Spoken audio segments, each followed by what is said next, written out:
একটা ভালো ছিল না। আমরা যেটা শুনি যে ও তৃতীয় বিয়ে করে এখানে যখন আসলো, তখন এই বউটা যখন বাচ্চা হয়ে বাড়ি আসলো, তারপরে তার সাথে অত্যাচার শুরু করলো।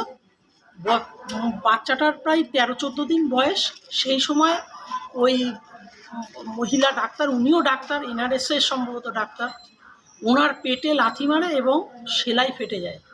ওই অবস্থায় আমরা যখন ওই ডাক্তার মহিলার বাড়ির লোকের মারফত আমরা খবর পেলাম যে ওনাকে আটকে রেখেছে, ওনাকে কোনো রকমে আমাদের একটু বের করে দিতে পারলে ভালো হয়। তা আমরা পাড়া প্রতিবেশী পার্টির লোকজন নিয়ে আমরা সবাই গেছি ওনার বাড়িতে। ওনার ডাক্তারের মায়ের তো বিচ্ছিরি ব্যবহার, সে কেন ঢুকেছেন মানে কৈফিয়ত দিতে দিতে শেষ। তারপরে আমরা ওনাকে, ওই মহিলাকে কোনোরকমভাবে বের করলাম।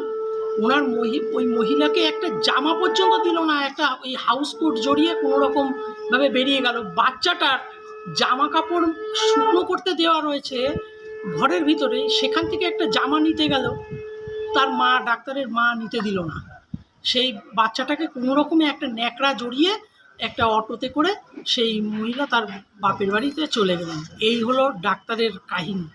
এখন যখন এই আরজিকরের ঘটনা শুনছেন কি মনে হচ্ছে? এখন তো শুনে মনে করছি যে এই লোক ভালো লোক না, এই লোক ভালো লোক না। আমার তো মানে কি আর বলবো, যে এই ধরনের মানসিকতার লোক আরও যদি গর্ত খোঁড়া হয় আরও কিছু বেরোবে। অ্যাকচুয়ালি সেই সময় তখন আমাদের পার্টি ক্ষমতায়, সেই সময় আমাদের জোনাল পার্টি থেকে খবর আসলো যে ওখানে একজন ভদ্রমহিলা, বিবাহিত মহিলা, তার 13-14 দিনের বাচ্চা, সেই অবস্থায় তার হাজব্যান্ড মিস্টার এস ঘোষ, সে নাকি লাথি মেরে ভদ্রমহিলার যে অপারেশনের ওই জায়গাটা চিড়ে টিড়ে গেছিলো, তো ভদ্রমহিলাকে বেরোতে দিচ্ছে না।